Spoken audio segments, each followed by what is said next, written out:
Right now, a unique Super Bowl tradition returns to Lake Wabeesa in the form of a tennis ball golf course. We'll take you to the Super Bowl of golf. Also, a person is in the hospital following a shooting on Madison's north side. What police know so far. Plus, today marks the 2-year anniversary of the first tornadoes to touch down in our state in the month of February. Meteorologist Blaze Keller takes a look at that historic day. That's all coming up on News 3 Now at 10. Good evening and thank you for joining us tonight for News 3 Now at 10. You could be doing anything or watching anything, but you're joining us and we appreciate it. I'm Jalen Banks. Let's go ahead and get a look at your first one forecast as we enter the work week. Blaze, it's been pretty nice the last few days. What's up for Monday? And we are looking at warm temperatures to start off the week leading up to Valentine's Day. We'll settle into the 20s tonight underneath mostly cloudy conditions. Further to the east, we may be dealing with a little bit of fog as well as that warmer air starts to move its way northwards. Currently, temperatures are still in those mid to upper 20s. So right around where we would normally end the day is where our current temperatures are at as we kick off the 10 o'clock hour. Winds are out of the southeast, bringing up that warmer air. I would say if you're east of the Dells, so kind of cut our forecast area nearly in half. Those further to the east, you're going to have the better chance for some patchy fog as we wake up on Monday. Some of our visibilities could be as low as about 5 or 7 miles, but this is not going to be widespread. And again, southwestern Wisconsin, I doubt we're even going to be dealing with some of that fog as we wake up on Monday. But other than that, we are looking at a quiet start to the work week for those returning to work tomorrow. Mostly cloudy conditions with temperatures in the upper 30s to low 40s, and we'll do it again on Tuesday. In the full forecast, we'll track out a little bit of a cool down and another chance for a rain-snow mix. And while we were quiet on this Super Bowl Sunday, that was not the same 2 years ago when southern Wisconsin was dealing with an early round of severe weather. By the end of the evening, 2 historic tornadoes would end up touching down across parts of Greene, Dane, Rock, and Jefferson counties. Later on, we'll revisit these 2 historic tornadoes and talk about them more in detail. All right, sounds good, Blaze. We'll see you then. And as always, you can track the forecast on the First One weather app. It is hourly planners, weather conditions, and even radar. You can download it for free in your phone's app store. Just search WISC Weather. A person is taken to the hospital after being shot Saturday evening on Madison's north side. Officers were dispatched to the 600 block of Vera Court near the North Point Apartments for reports of shots fired around 6:30 p.m. When they found the victim, they provided first aid and then transported the victim to the hospital. Police ask anyone with any information regarding the shooting to contact Madison area Crime Stoppers at 608-266-6014. And 2 women were arrested on Saturday in the town of Mineral Point after drugs were allegedly found in their vehicle. A sheriff's deputy pulled over the vehicle on Midway Road right before 5 p.m. Officials said a 29-year-old woman was arrested on charges of possession with intent to distribute and or manufacture cocaine, possession of drug paraphernalia, possession of narcotic drugs, and maintaining a drug trafficking place. The other woman, a 41-year-old, was arrested for similar charges, excluding the narcotics charge as well as resisting or obstructing an officer. And a 48-year-old McFarland man is under arrest after officials say he was found slumped over the steering wheel while intoxicated. An off-duty Columbia County Sheriff's Office sergeant contacted dispatch around 6:30 p.m. on Saturday to report a disabled vehicle on State Highway 60 near Arlington. Deputies woke the man up and observed signs of intoxication, which led them to determine he was impaired. The man was arrested for his 4th OWI offense and a misdemeanor for resisting an officer. Now, the Super Bowl can bring out a lot of annual traditions and parties. And out on Lake Wabeesa, that is no different as they celebrate their pregame festivities out on the frozen water. Our Nash Era shares the decades-old tradition. It is Super Bowl Sunday, and here on Lake Wabeesa, that means it is time for the annual Super Bowl of golf, a beloved tradition more than 30 years in the making. Winter in Wisconsin can make it impossible to golf outdoors, but Christie's Landing just outside Madison found a loophole over 3 decades ago that changes that.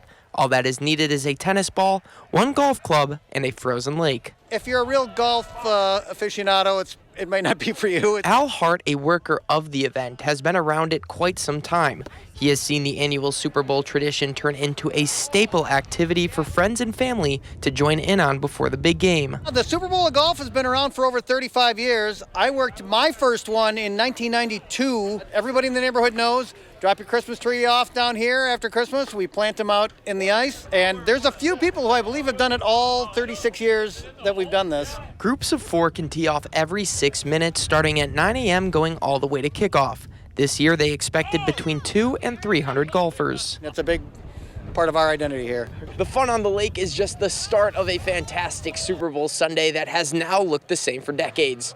For now on Lake Wavesa, Nash Dara, News 3 Now. All right, thank you, Nash, and we're glad the weather was able to cooperate for some of that winter golf.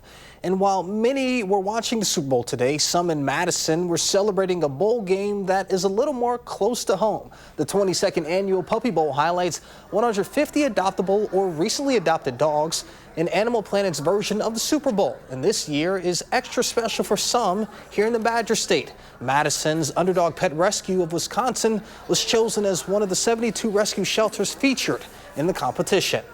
It meant so much for them to reach out and for us to have the opportunity to get on this national stage to show our animals and how cool they are, and to be able to get some good Midwest representation. To bring awareness to these organizations. I mean, without them, all these little guys would not be around. Now, there were 2 pups that were able to be featured in the Puppy Bowl. Averill and Anson, who was renamed Rooster, are the 2 Wisconsin dogs that got the opportunity to head out to New York to shoot the special event back in September. The 2 were joined back here in Madison for a special Puppy Bowl watch party back where it all started. And coming up next on News 3 Now at 10, Blaze returns with a complete look of your first one forecast. Plus, several members of Congress are preparing to examine unredacted versions of the Jeffrey Epstein files. What's next in that ongoing saga? Plus, what authorities are saying about the disappearance of Nancy Guthrie, mother of Today's Show host Savannah Guthrie.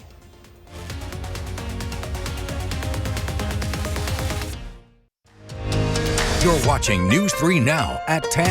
Moving forward. Thank you for staying with us. Several members of Congress are preparing to examine unredacted versions of the Jeffrey Epstein files. The Department of Justice says they'll be able to review them starting Monday. Now, there are guidelines on how members will be able to look through what's been publicly released so far. One of the stipulates, lawmakers will have to give the federal agency a 24 hours notice. So far, a few Democratic representatives have already requested to view the unredacted materials. Now, investigators are continuing to look carefully this weekend at the home of Nancy Guthrie, the mother of Today's Show co-host Savannah Guthrie, 1 week after the 84-year-old was reported missing. This comes as Savannah Guthrie and her siblings have issued a plea by way of video to their mother's abductor or abductors, saying they will pay for her return. CBS News' Andres Gutierrez is in Tucson, Arizona with more. Sunday marks 1 week since 84-year-old Nancy Guthrie, the mother of Today's Show co-host Savannah Guthrie, was first reported missing. The search for the 84-year-old began soon after she failed to show up for Sunday service last week at Tucson St. Andrew's Presbyterian Church, and friends grew concerned. This weekend, parishioners at St. Andrew's prayed for her safe return. We pray for Nancy's rescue. We pray for her release. We pray that she would be brought safely home. We received your message, and we understand. On Saturday, Savannah Guthrie and her siblings took to social media to address those responsible for taking their mother. Their video came in response to an apparent message from the captor. We beg you now to return our mother to us so that we can celebrate with her. This is the only way we will have peace. This is very valuable to us, and we will pay. The FBI is assessing the authenticity of apparent ransom notes sent to multiple media outlets last week. The notes established 2 deadlines, one which has passed, the other one set for tomorrow.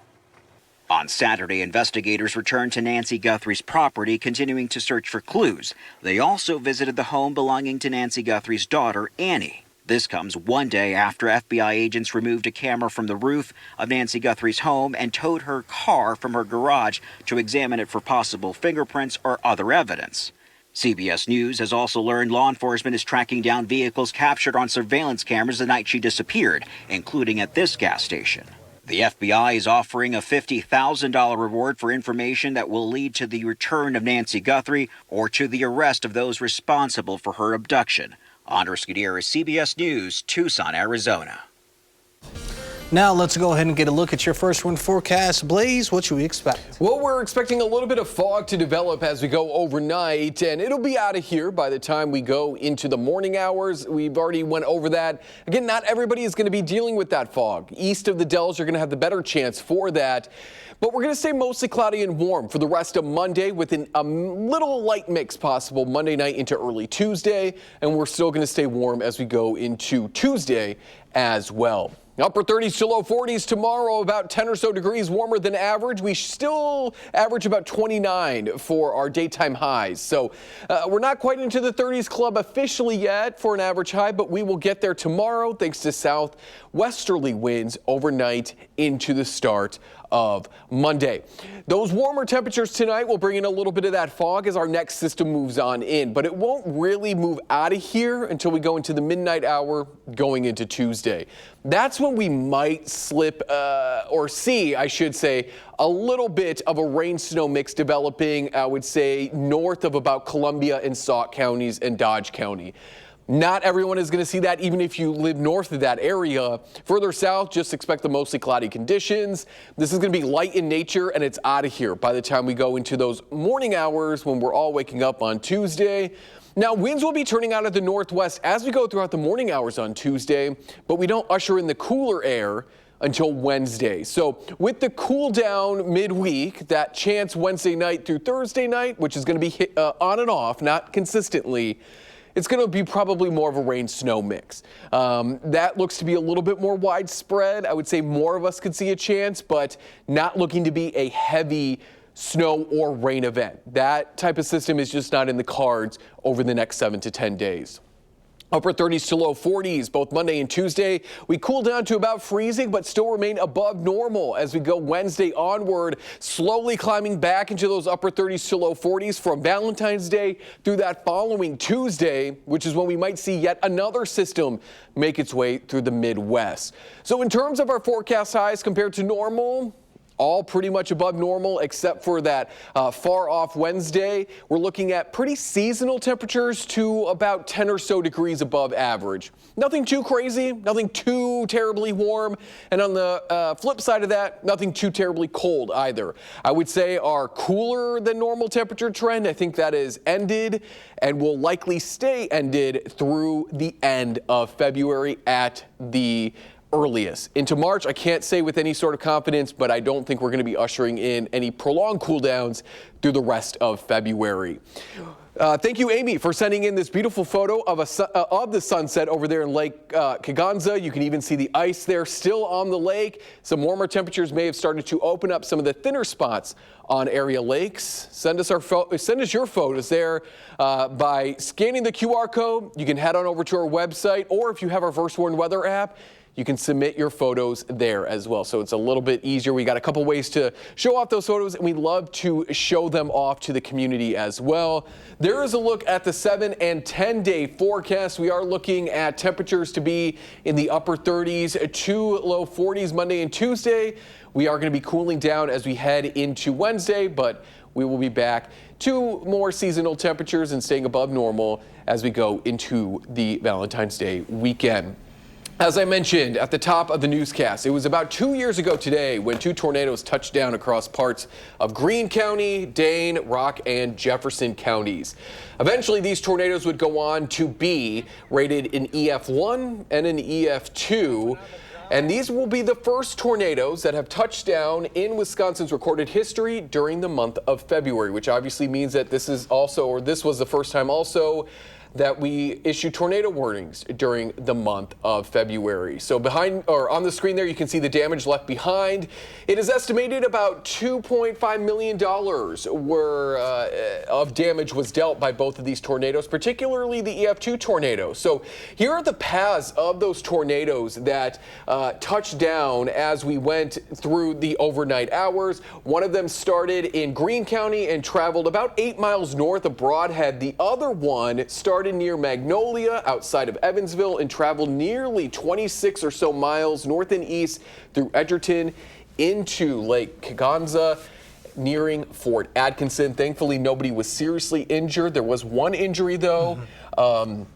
But given how early it was in our severe weather season, and obviously you saw the video behind me or on your screen, it was dark, so it was really hard to see those tornadoes. Thankfully, nobody was hurt. Yeah. I mean, EF1 and EF2, they're on the lower end of our enhanced Fujita scale, but they can still do a considerable amount of damage. Lives can still be lost. Absolutely. I mean, just watching those videos, how harrowing it is seeing them off into the distance, knowing what tornadoes can do, as you just mentioned. Yeah. Even if they were on the lower end, if I were anybody out there, I would have been absolutely terrified. But again, thankfully, no serious injuries and no deaths. No, and again, it serves as a reminder now that we've had a tornado touchdown during every month of the year. So whenever severe weather happens, trust News 3 Now. We will have you covered. All right, well, sounds good. Thank you, Blaze. Coming up next in sports, our Andrew Banster brings us a story about a local basketball phenom. That's coming up next. And now, News 3 Now Sports, brought to you by TDS Telecom. She had more than 20 Division I offers before she stepped on a high school court. She scored 48 points in her first game as a freshman, and she's just getting started. Sports director Andrew Banstra has her story. It's like a dream. It's like not real that I got this talented player. Najawani Riak is the real deal. At 15 years old, she isn't just the best player in Madison. As far as like physical talent, like that's the best talent we coached here at La Follette. And in the state, actually, like she's one of the top players. Of course, the #1 in class 28. ESPN ranks Riak as the 14th best player in the country. The La Follette star leads the state, pouring in 30 points a game, playing with a singular focus. I just want to win. Like every time I step on the court, I'm just trying to win. Like no matter what it takes. If that means me scoring 0 points and having 30 assists, that's what it'll just be. I just want to win. And win is what the Lancers have done. The last time that a Madison City school won an outright Big 8 title was 2003. When Will and crew first came here to coach this team, they didn't even call us La Follette, they called us Lafayette. They didn't take us serious, you know, they thought we were just a joke. We were one of those teams like, oh, let's just go play them. We're gonna beat them by 30. Now, Najawani is showing the joke's on them. La Follette leads the Big 8 heading down the stretch. She likes being here with her peers. I'm glad she's here in the city. I'm glad she's staying here. I think it's special to be in your community. And for a city school like La Follette that oftentimes get overlooked, I think it's just a beautiful thing, and I think she's inspiring a lot of younger girls in our youth program. For her part, she's less than 50 points away from scoring her 1,000th career point at the high school level, something most players don't do in a career. But if you know Najawani, humble as can be, she doesn't make it about her. It's especially been on my mind a lot because my brother's gonna hit his 1K and it's like we're about to hit it at the same time. So that's just a really good feeling. A good feeling, too, to have more than 40 Division I offers. She'll get to pick her next step with offers from all of the best teams in the nation. Probably just not letting people outside just let that get to my head. Oh, you should go here, oh, you should go here. Just staying mysterious, I guess. I don't really care about that. I just want to play the game. Coach Green tells me she dunks in practice and that it's only a matter of time before she does it in a game. Between that, her college callings, and her future, the mystery will be out of the bag soon. Nobody, I don't think, knew what she would explode and be right now, height-wise, and her talents. But we knew she was going to be special.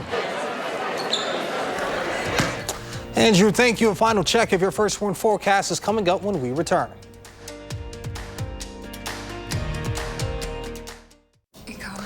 And finally tonight, Dracula debuted in 5th place, so grossing $4.5 million. Stray Kids, the Dominate experience, made $5.6 million, opening at number 4. Iron Lung took 3rd place with $6.7 million, giving the $3 million indie film a domestic total of $31.4 million. Solo Mio, about an American left at the altar in Rome, earned $7.2 million to debut in 2nd place. And the horror comedy Send Help took in $10 million to keep the weekend crown. Now, did I see a K-pop movie in there? Yeah. You're a resident K-pop expert, so tell me what that one was all about. And is it worth seeing? I don't know because I didn't see it. If I had to guess, it's probably in the same vein as like Blackpink's Netflix documentary and BTS's, where they probably just talk about the band or like one of their tours. Do you have a favorite song from them? I don't know any of their songs. Oh. I'm not a Stray Kids, whatever fandom they are. Yeah. What are they called? A Stay? I'm not that. I'm a Blink, which is Blackpink fan, or Army BTS. Okay. I don't know about that. Favorite BTS song? Peace and Blessings, but I'm not part of that fandom. Favorite BTS song? That's a tough one. Probably Cypher 3. Okay, Cypher 3. I'll have to bump when we get in the car. Okay. And then also, Valentine's Day is usually all about roses and romance. But as we all know, sometimes love doesn't come easy. That's what inspired a Humane Society in Kansas to come up with this unique fundraiser here. Lovers scorned and all others with any sort of grudge can pay a small fee of $5 to put anyone's name on a heart and a kitty litter box. The reasons behind the name that you chose wouldn't be asked, but it's all between you, the litter, and the kitties. Imagine being so aggrieved that you'd have to go out of your way to do that. But I will say, pretty creative way by that Humane Society. Oh yeah. To fundraise some money, because what better way to raise money than a little bit of hatred out there? Hey, I'm sure a bunch of people wrote some exes' names on there and said, you know what, kitties, you do what you need to do. You can do that for free on my behalf. With my cats, right? But it is nice to give back to the Humane Society. Absolutely, for Hopefully sure. the cats get adopted. But these last few days have been really nice.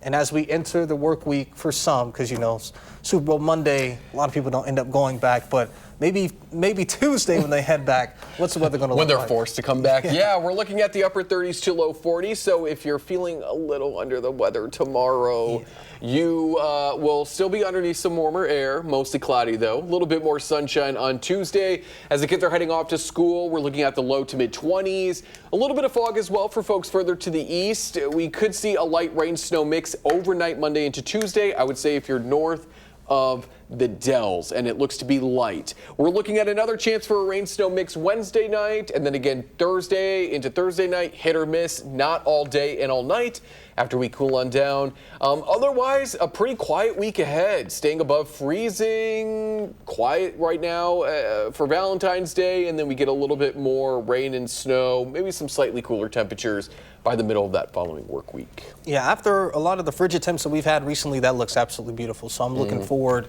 to these next 7-8 days or so.